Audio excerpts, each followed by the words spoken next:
Americans are very proud of their history and their culture, but the influence of American culture in the world is not entirely one-sided. Other countries have influenced American culture as well. Take food, for example. What could be more American than eating a hot dog with a side of fries and a slice of apple pie? But in fact, without the German Wurst and the Belgian Friet and the British pasty, this all-American meal would simply not exist. And what could be more quintessentially American than the Western cowboy? But in fact, the cowboy is really just a transatlantic transplant of the Spanish vaquero, with the fictional Don Quixote perhaps being its most well-known representative. And what song is more patriotic than the Star-Spangled Banner? But in fact, a British composer wrote the tune for a song about a Greek poet who praised love and wine. Francis Scott Key simply borrowed the tune and inserted his own words. In like manner, although American businesses have been very successful over the years, they still have room to improve by learning and borrowing from the successful business practices of other countries. Our group, which consists of Roberta Blankmeyer, Annie Fort, Brandy Bartlett, and myself, Brent Christensen, will discuss 4 business practices from other countries that American businesses would do well to adopt. These countries are Denmark, Japan, China, and Mexico. Let's begin with Denmark and its unique cultural philosophy called hygge.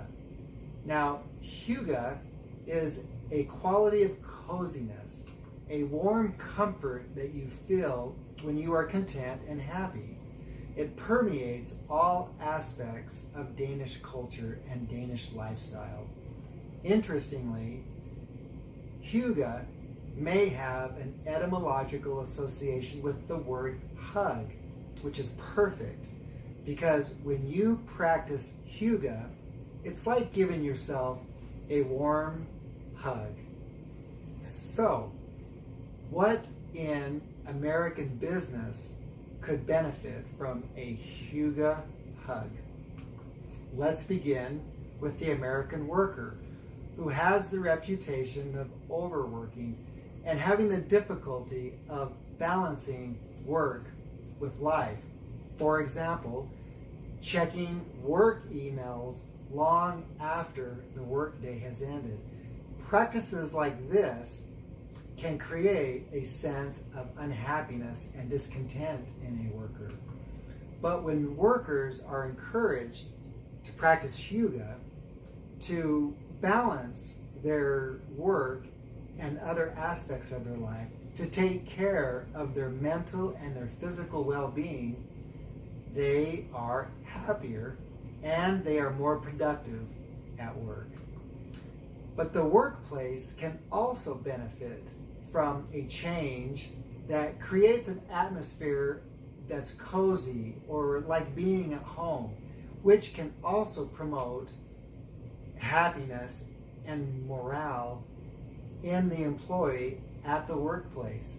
In fact, hygge values group contact over individual isolation, and this can promote team building at a company.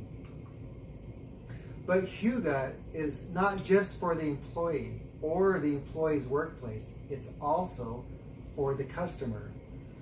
When a place of business creates an atmosphere or an environment that feels cozy and inviting, this can have a positive influence or impact on the mood, buying habits, and loyalty of a customer. When a customer feels like he or she has received a warm hug, either by visiting a place of business or through the process of purchasing and using a product or a service, this is a great marketing strategy. Now, I have just discussed a very valuable and successful business practice from another country, Denmark, that can benefit an American business. Roberta Blankmeyer will now discuss a second business practice that can benefit the American business, this time from the country of Japan. Thank you, Brent, for that wonderful lesson on hygge. My Danish grandmother would be so proud that we are adopting the Danish hug here in America.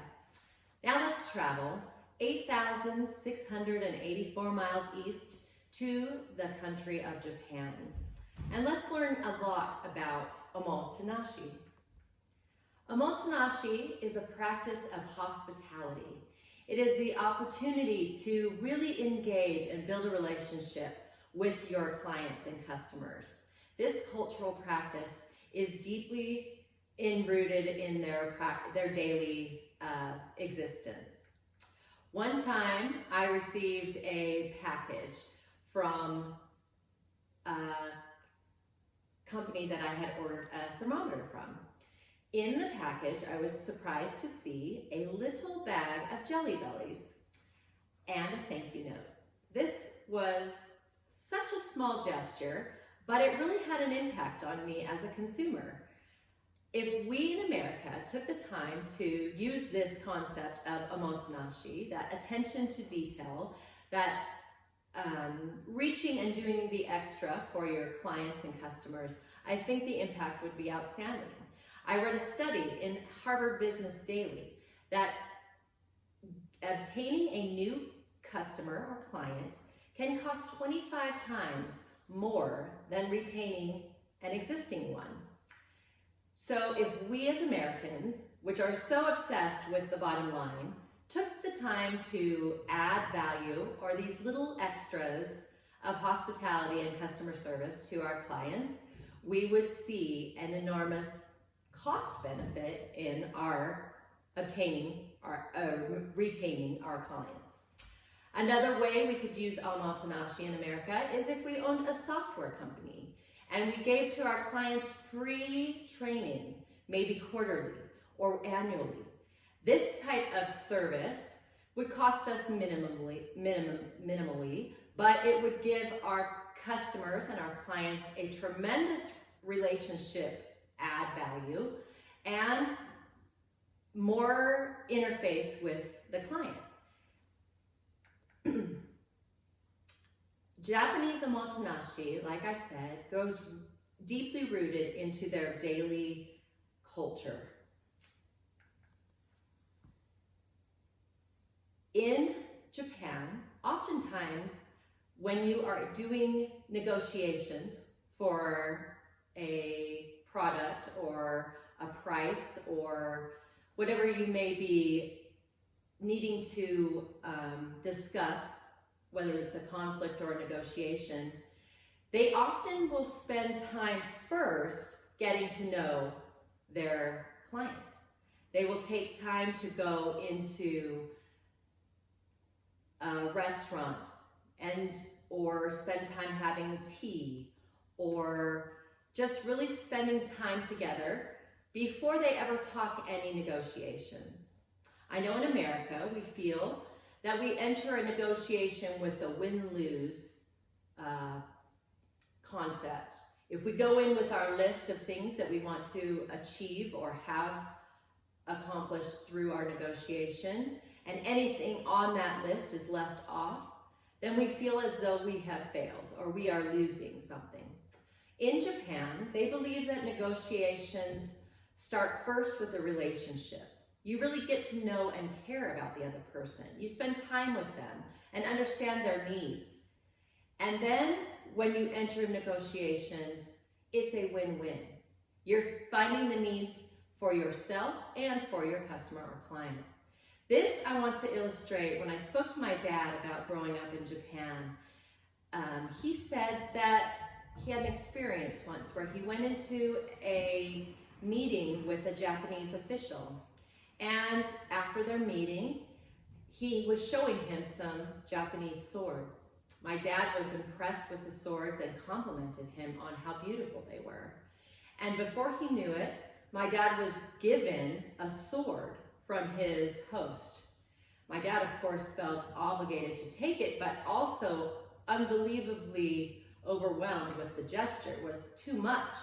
But by avoiding or not receiving the gift, he would have offended this Japanese official. So he did accept the gift. But he learned a lesson that day, that this omotenashi was not something to take lightly. It absolutely was enrooted deep in their culture, almost like a religion.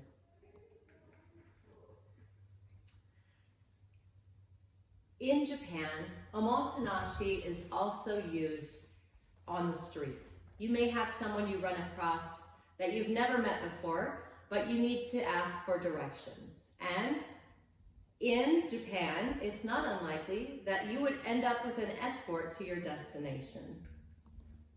This practice is such a valuable asset to relationships and business we as America could benefit from using omotenashi. Whether we spend time together before entering into business practices, or we spend time giving a little gift with a purchase, or just offering a cold drink of water to a client when they come into our place of business. Any of these practices of omotenashi can certainly benefit our customers and increase our bottom line. The Japanese practice of omotenashi is something we in America could certainly benefit from using in our business practices. Now let's travel to China, where Annie can give us some of their cultural benefits to use into our business practices here in America. Thank you. There are many people who seem to believe that the U.S. has a similar culture to every other country in the world. Every country has different languages, customs, traditions, and even different business etiquette practices within their country. Many businesses usually build relationships and rapport with people from the same country because it is convenient and easy for them. This is where the common misconception of similar cultures and business practices typically generate from. Every country functions differently by using their culture to separate themselves from the rest of the world, and they are also known for using different sets of values that they have learned to better their community and society as a whole. It is just as important to understand their sets of values and beliefs before traveling to another country to do any sort of business with them, including countries such as China.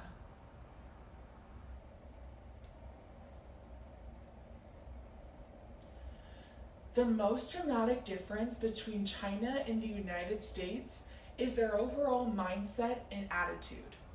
Americans value self-achievements and confidence, especially when it comes to anything business related. Americans tend to gloat more about personal successes, and we are naturally more selfish, especially compared to others because of these qualities. While the Chinese value their society and they are against any and all selfish acts, such as use of excessive bragging.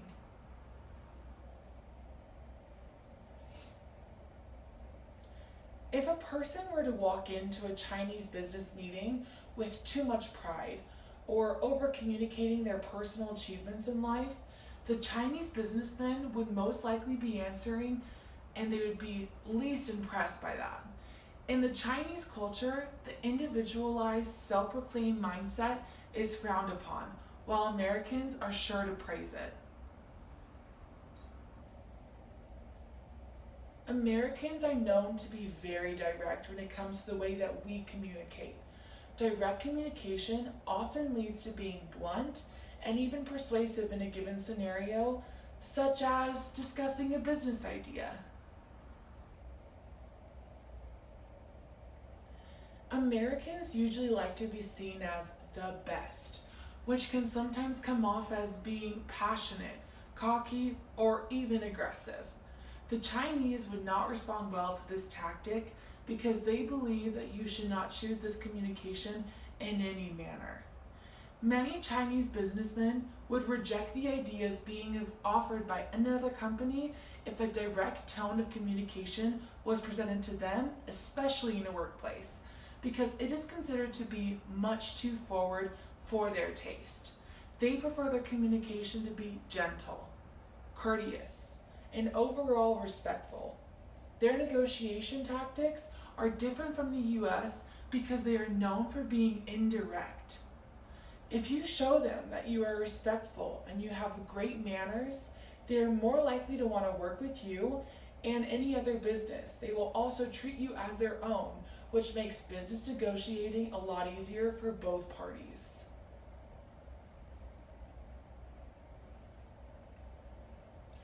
In the Chinese culture, they value personal relationships with others, including people of their workplace. They may be indirect when it comes to negotiating, but they have been known to ask extremely personal questions during interviews and even meetings because they believe that business and relationships should be more unified. If anything, personal relationships in the Chinese culture are more important than any business relationship in society today. In their society, they will always value friendship over the idea of business associates or even colleagues. This allows for them to build trust with their peers and yet still expect a sense of formality as well as respect between one another.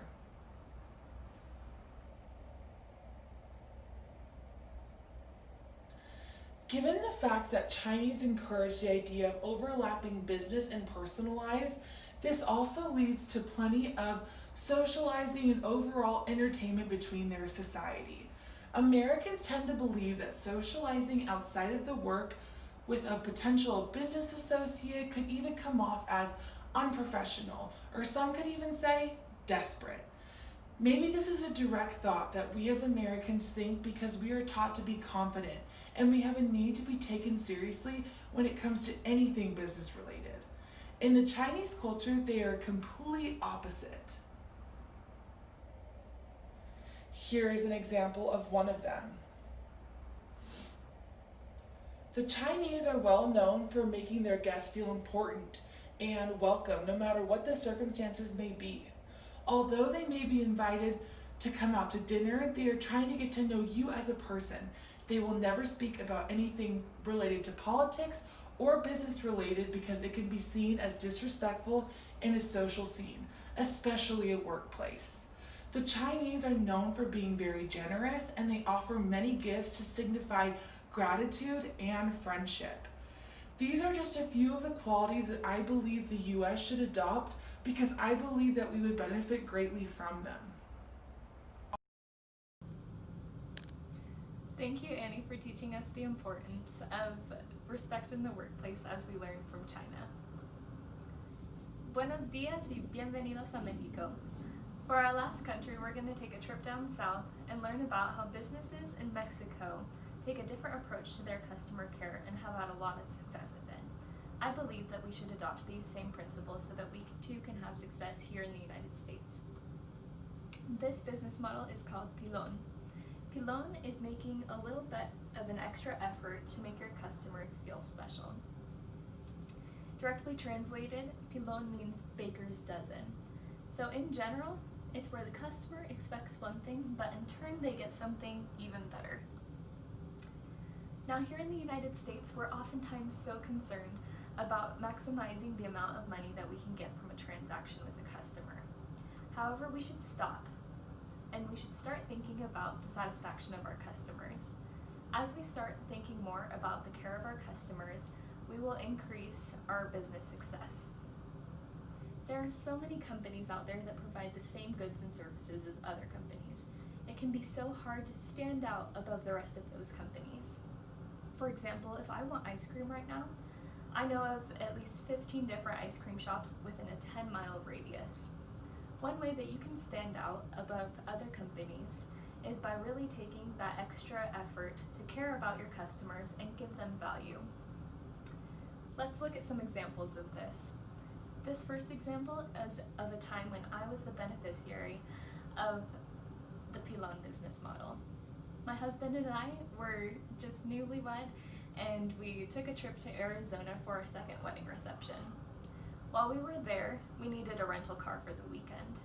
When we stopped by the rental car location, we decided to go with the economy package, and after we had already bought the economy package, the employee started to have a conversation with us. They asked us how we were doing and what we were doing visiting Arizona.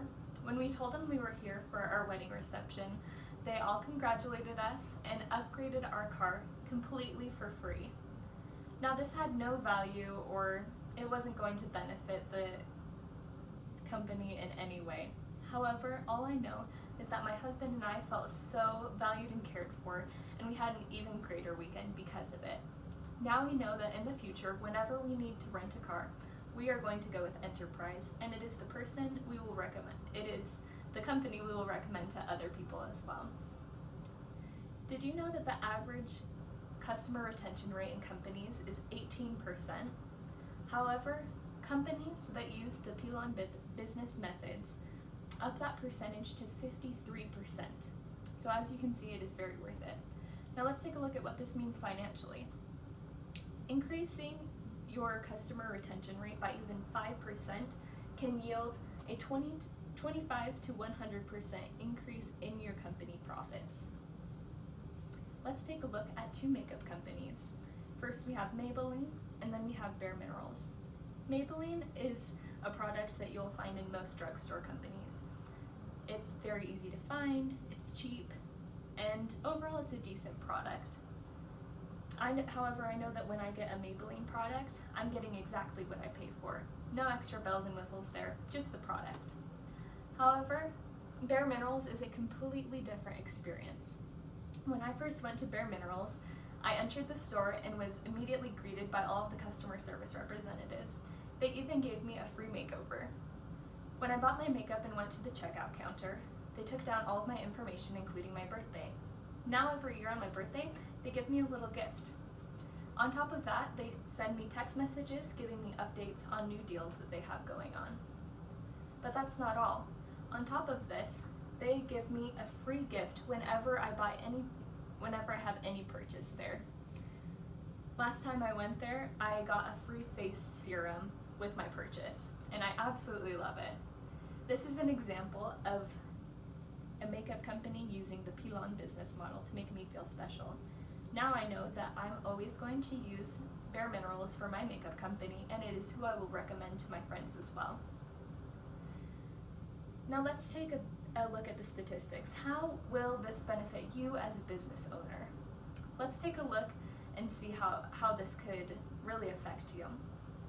Now, 61% of consumers think that surprise gifts and offers is the best way that a brand can communicate with them. One negative statistic shows that 74% of millennials will switch to a different retailer if they have a negative interaction or experience with the retailer. Now, a more positive statistic shows that satisfied US customers will share their positive experience with at least 11 people. Now, if you ask me, that is great marketing. And lastly, brands with meaning and that try to make the world a better place outperform in the stock market by 134%. That is incredible. So as you can see, practicing the Pilon business model is very beneficial to your company.